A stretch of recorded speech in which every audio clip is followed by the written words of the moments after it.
早晨啊，希望大家多多支持我哋嘅 channel，CLS、comment、like、subscribe。你哋嘅支持對我哋嚟講好重要，記住撳埋我哋個鐘仔啊！一有新片更新，都會第一時間通知你哋。大家好啊，我係你嘅節目主持人貓奴。今日呢個短片嘅主題係講英國白皮書。我相信呢一個話題對我哋英國香港人係主要揸住 BNO Visa 嘅人嚟講啦，都係一個好關心嘅話題。咁短片會分為幾部分，我哋會講解翻究竟英國白皮書係咩嚟嘅呢？佢當中嘅內容同埋佢嘅影響係包括啲乜嘢？最主要啦，對我哋 BNO Visa 究竟個影響係邊一度呢？同埋最後都會講解翻，其實而家我哋究竟可以做啲乜嘢？首先，乜嘢係白皮書呢？我嘅形容白皮書其實係政府嘅一個吹風文件嚟，因為白皮書其實呢，就係政府對某一個範疇，就好似今次咁，佢對移民呢一個範疇正式公布一個政策嘅文件嚟。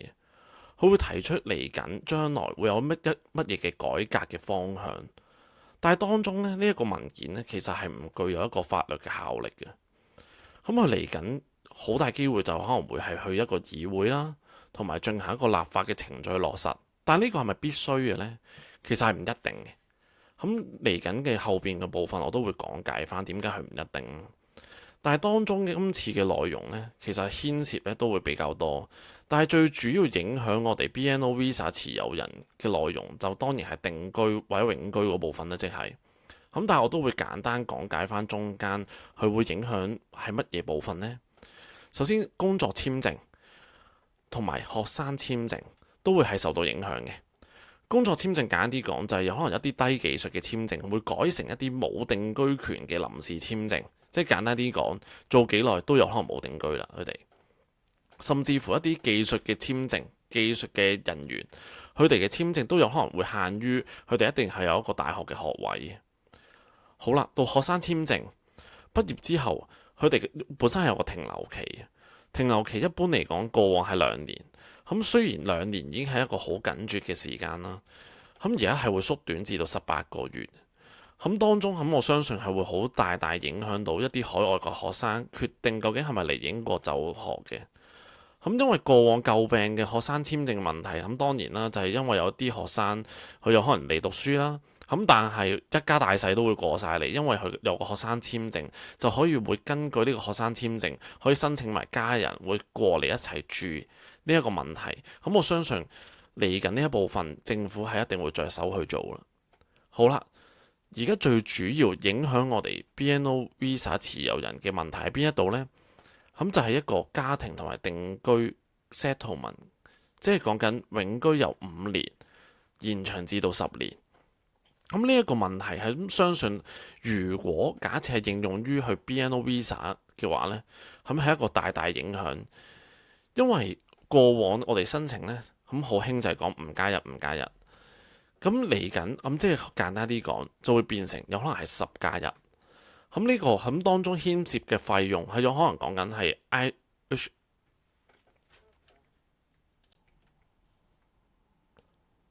好啦，除咗呢個永居嘅年期由5年延長至到去10年之外啦，咁都有一個言語嘅要求嘅，即係去到我哋申請永居嘅時候呢，佢係需要我哋達到一個更高流利嘅英文水平，即係原本由我哋去考 B1 嘅考試，即係參照個 level 就係 GCSE level 啦。而家就需要考呢一個 B2 嘅考試，就係參照翻個 level，即係 A level 啦。咁去到目前為止，呢個當時公佈嘅白皮書內容呢，其實喺我哋 BNO Visa 或者其他啲人道 Visa， 即係好似係烏克蘭申請嘅 Visa 啦，其實個着墨係唔多嘅。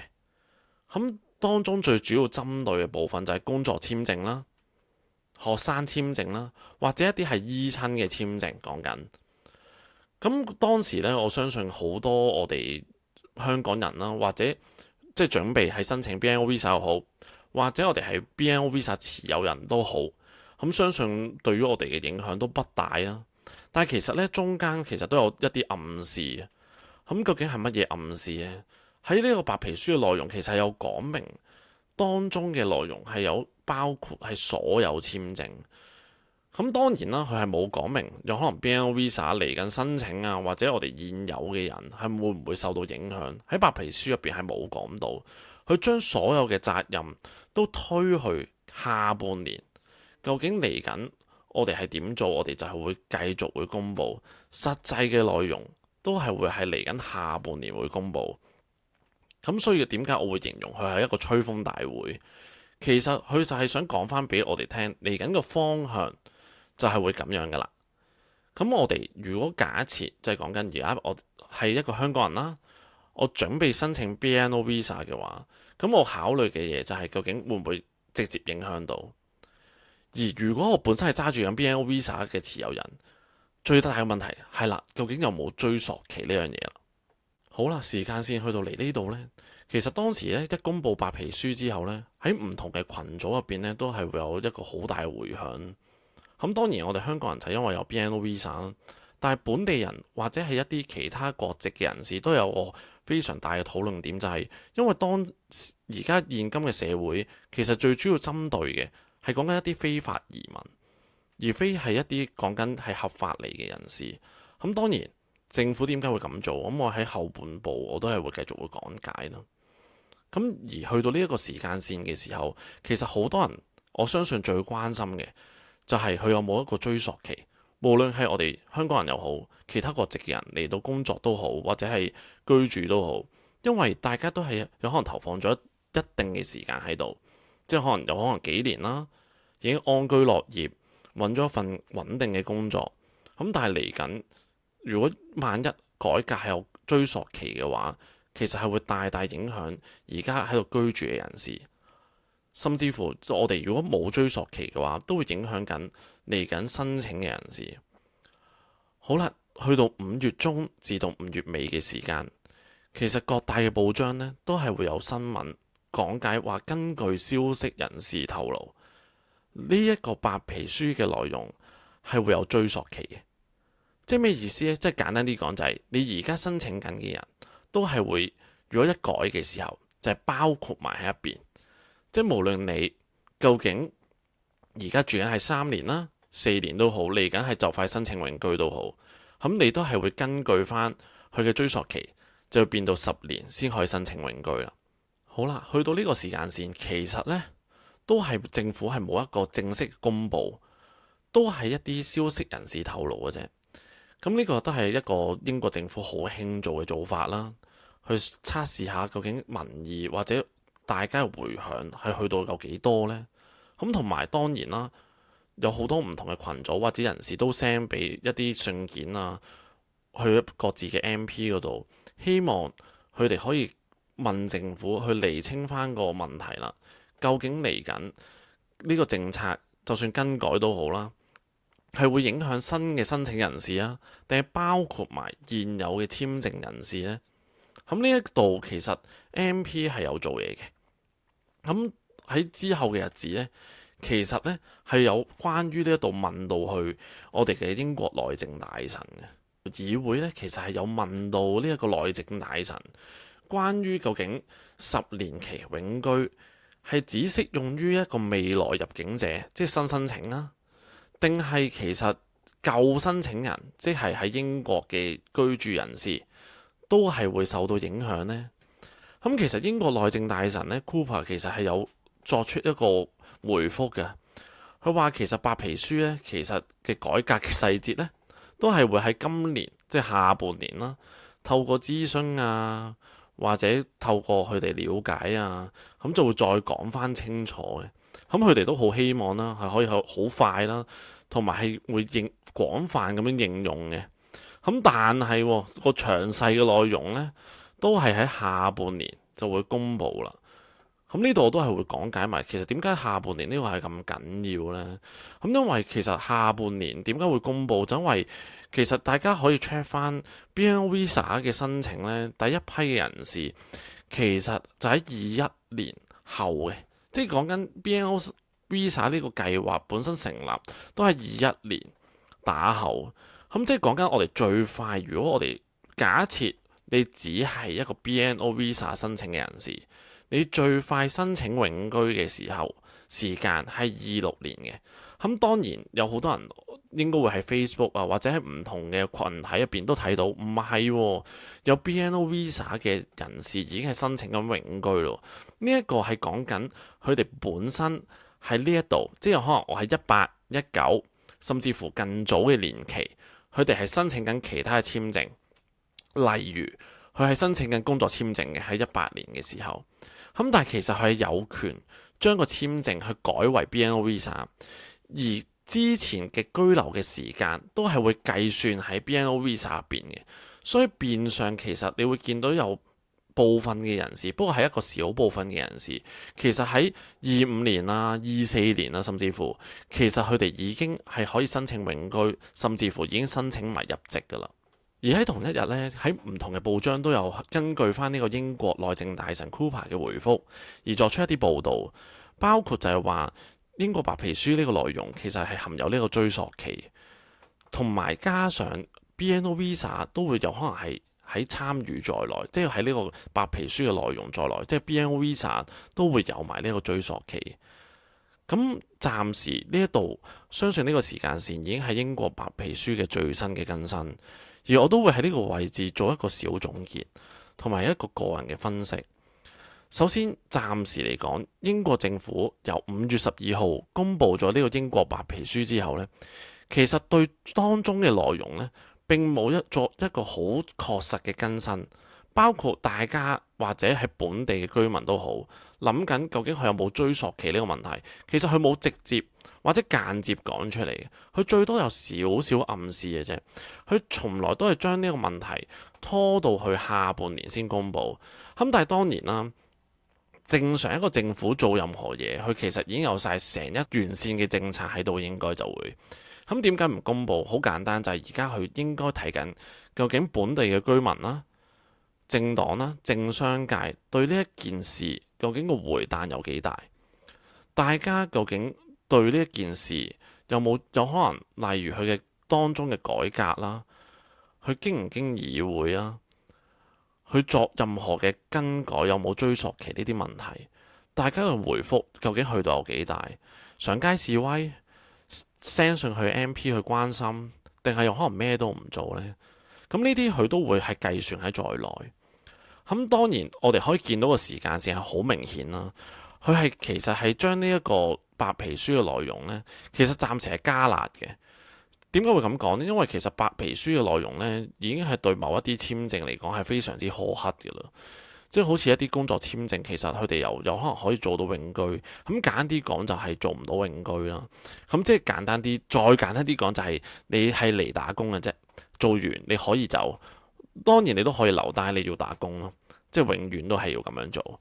第二樣嘢就係講緊有可能學生簽證就更加明顯啦。咁你會見到一啲本地嘅學生群組呢，都會見到一個詞語出現就係 cash cow 啦。即係簡單啲講就係佢哋根本就係純粹賺錢。咁當然啦，明嘅，你做呢樣嘢梗係當然想賺錢，但係可唔可以因為純粹賺錢而唔考慮究竟學生畢業之後係點樣去揾工啦，點樣去安居樂業啦喺呢個社會？咁再加上我相信大家都係好關注究竟 BNO Visa 何去何從。如果佢假設加10+1嘅話，其實坦白講，同趕走大部分嘅人呢係冇分別嘅。因為首先第一個問題，我唔係話全部香港人都係啦，我只不過係講一個大多數嘅啫。首先第一樣嘢，喺呢度嘅工作呢嘅收入呢，我相信好多人可以揾好多錢。但係都有好多人其實係做一啲比較基層嘅工作啊。咁嚟緊有可能講緊好簡單啦。佢如果我哋本身基本嘅收入，再加埋扣埋稅，有可能一家4口嚟做一個例子啊。咁講緊有可能一個先生或者太太，佢係做一個 full time 嘅工作，而佢哋儲到嘅錢其實係可以有幾多呢？你扣埋稅，扣埋個租。好啦，扣埋日常生活，其實儲嘅錢呢，我相信應該唔係好多。咁如果唔用積蓄嘅情況下，究竟佢點樣可以應付到嚟緊一次嘅 IGS 呢？再加上我相信大家最 concern 嘅問題，即係當然啦，錢係一個好大嘅問題，但係我相信大家最 concern 嘅問題就係誠信嘅問題啦。當然你話有可能我喺以一個法律又好，係一個政府可唔可行咁做都好，佢其實係可以咁做嘅，無論佢經唔經國會，有可能例如啦，佢將成個英國白皮書掉去英國國會入邊討論，而之後立法更改。只要民意所向，其實佢絕對可以咁做啊！只不過受影響嘅人士究竟可唔可以提出司法覆核嚟改變呢件事？咁呢個全部都係一個法律嘅討論啦。咁所以喺法律觀點或者可唔可行入邊嚟講，究竟最後個結局係點？呢度係討論唔到嘅。但係政府係可行嘅。但係喺誠信上邊，簡單啲講，你今日5+1可以變10+1，難保其實好簡單。點解10+1唔可以變15+1呢？你今日話移民係一個好大影響社會嘅因素啦，咁我相信大家都可以感受得到，係呢個係一個事實。但係其實喺各個嘅層面，大家去睇翻本地人嘅社區嘅群組，即係你可以係上 Facebook 又好，去 X 又好，其實你睇得到，大家比較針對嘅並唔係講緊講緊合法居留嘅人士，係講緊非法嘅人士啊。同埋，其實好簡單，點解會喺呢個 moment 會出現咗呢一件事呢？當然，政府有可能會同你講，去根據佢哋收集嘅數據，去根據有好多嘅資訊講俾佢聽。其實嚟緊移民呢一個問題係好嚴重嘅，因為有可能佢哋成日都講2020年打後或者21年打後，除咗我哋 BNO Visa，雖然我哋係少數啦，但係其實各方面加埋嘅移民人數係達到300萬人士嘅。咁佢因為呢個偽命題去作出呢個白皮書，其實係咪呢？我都相信有可能你知我知，單眼佬都知㗎啦。其實我相信係另一個問題，係引申到佢而家點解會掉呢個白皮書出嚟嘅？其實就係一個選舉嘅問題，因為從來我諗政府當然我哋可以理想化咁樣諗，佢係為市民好嘅，去做任何嘢都係為市民好嘅。咁但係我相信，個人嘅諗法啦，其實政府都係會當佢哋自己係一盤生意咁樣做。佢嚟緊係面對乜嘢呢？係一個選舉嘅問題。喺今年2025年5月1號係進行咗一個地方嘅選舉。咁當中啦，咁大概啦，涵蓋嘅議席咧，大概有1640席度啦。咁牽涉咗啦，有唔同嘅 council 啦，同埋牽涉唔同嘅市長啦，當然都有。咁而當中嘅結果呢，咁因為5月1號選，咁梗係已經出咗嚟啦。咁5月1號出嚟嘅結果就係 Reform UK 係成為大贏家啦。咁而大家如果有留意，或者我相信大家都知 Reform UK 係一個極右嘅政黨嚟嘅，反移民。簡單啲講，就接近係全部移民都有可能需要離開或者加辣。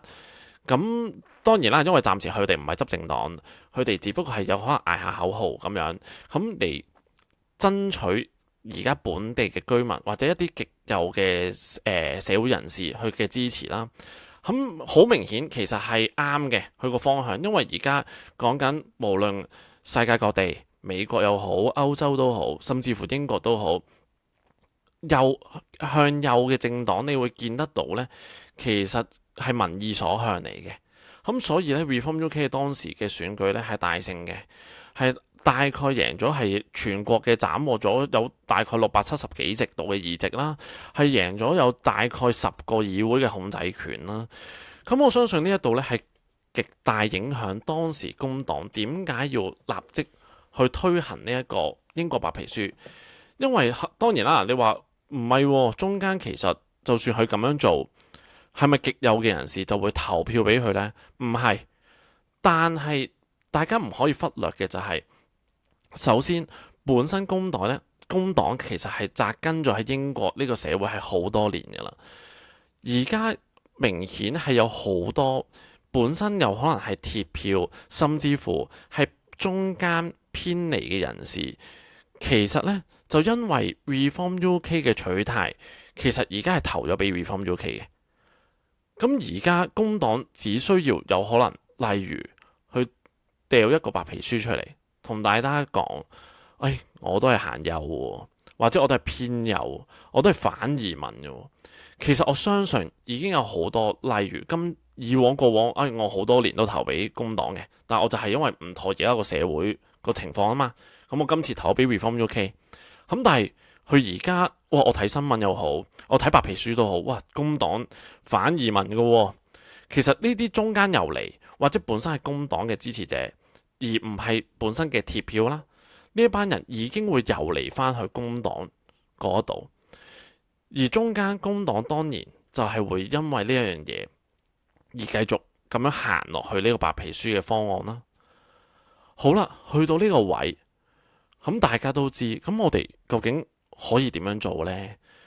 咁我只不過係會針對BNO Visa 嘅人士，因為有可能你話工作簽證啊，各方面嘅簽證，其實喺佔我哋香港人嘅比例上邊嚟講，相對地我相信係唔多嘅。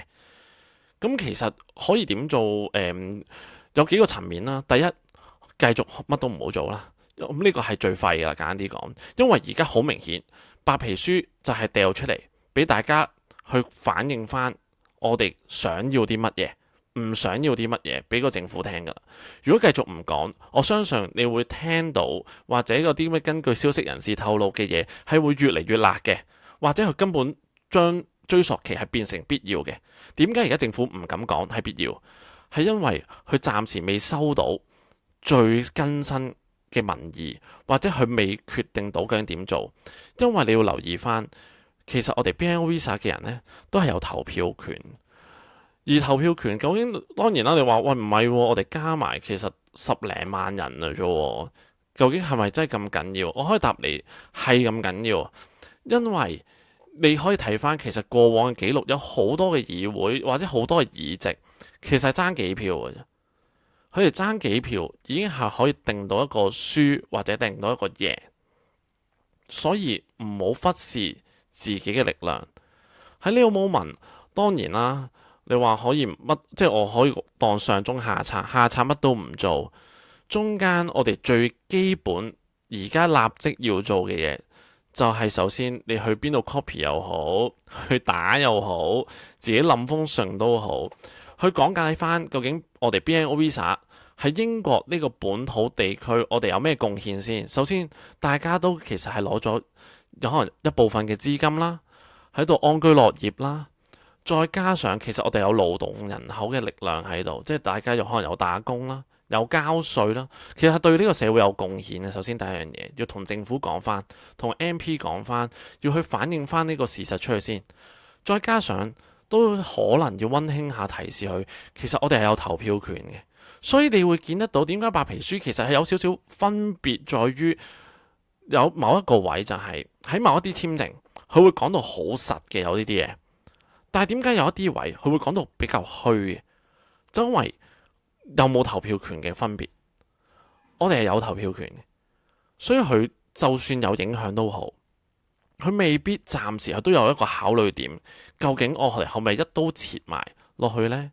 但係如果我哋暫時仲係唔發聲，我哋做一個乖嘅市民，係慢慢等啦。其實都唔關自己事嘅，咁等個政府下半年公佈啦。咁我相信係遲噶啦，因為佢下半年應該公佈嘅細則呢，佢更改嘅情況係唔大噶啦。咁但係當然啦，好多人都會諗嘅就係，究竟我哋呢一封信係咪咁緊要呢？或者我哋咁樣發聲係咪咁緊要？我都又要重申多一次，係好緊要嘅。因為如果你睇翻工黨執政嘅記錄啦，或者大家如果有留意翻本地嘅新聞呢，其實佢哋都係會因應翻市民嘅要求去做出一啲政策嘅改變。例如喺上一年呢，其實呢，佢有 cut 到某一啲 benefit 嘅，一啲長者嘅津貼，有關於一啲冬天燃油嘅津貼呢，其實 cut 咗嘅。咁但係當市民嘅發聲或者個回覆個力度夠大，其實政府都係要去作出一個回覆，就好似最近咁呢個冬天燃油嘅津貼其實係恢復翻嘅。咁但係當然啦，本地又或者一啲回響都係覺得係好荒謬啦，因為冬天嚟 cut，夏天呢就嚟加翻，因為我哋個社會嗰個環境係唔同噶嘛，我哋係冬天先會開暖氣噶嘛，夏天係唔需要噶嘛。咁但係起碼佢而家係會加翻。當然啦，你話喂佢冬天會唔會 cut 翻？咁呢個真係講真，應該就冇理由咁離譜嘅。咁佢都可以咁做，但係我相信都唔會啊。咁所以其實佢係會因應民意或者因應市民嘅需求係作出一個回覆嘅，同埋千祈唔好妄自菲薄啦。咁但係當然啦，有好多人都話啊，嚟緊有可能個發展佢一定係唔可以咁做嘅。我哋係可以，佢因為佢要立法噶嘛，佢去議會講噶嘛，點，同埋最後嗰一步先咩？我哋可以做司法覆核噶嘛。咁我相信呢一個係後邊嘅討論啦，第一樣嘢。但係如果係呢個小總結嚟講，我相信大家唔好咁樂觀先，因為其實過往嘅例子有可能以前永居嘅年份更改係有司法覆核過㗎，但係你會睇得到個作用唔大，係啦，即係有可能年期方面其實係冇更改過，都係繼續 keep 翻5加1。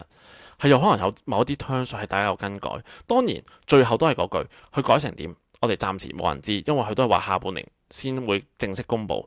但係而家呢一方面，我相信大家要發揮最大嘅效用，同埋要發揮最大嘅聲音，就係要講俾佢哋聽，究竟我哋喺英國居住嘅 BNO Visa 嘅香港人，其實喺呢個社會係有作用嘅，同埋我哋係會有投票權嘅，我哋唔可以當完全冇一件事發生，所以而家我相信係做呢一個係有可能我哋已經係最少力度啦。當然你可以即係有可能其他嘅組織會話有可能有遊行示威啊各方面嘅嘢，但係暫時可以出到一分力嘅就出咗一分力先。如果唔係嘅話，我相信到時再去更改或者所有咩集資司法覆核嘅嘢，已經有機會係去到太遲㗎啦。咁今日嘅影片係去到呢度為止。咁當然啦，有好多嘢可以更新啊，或者有好多不足或者改善嘅地方，希望大家可以多多支持我嘅頻道。多謝各位。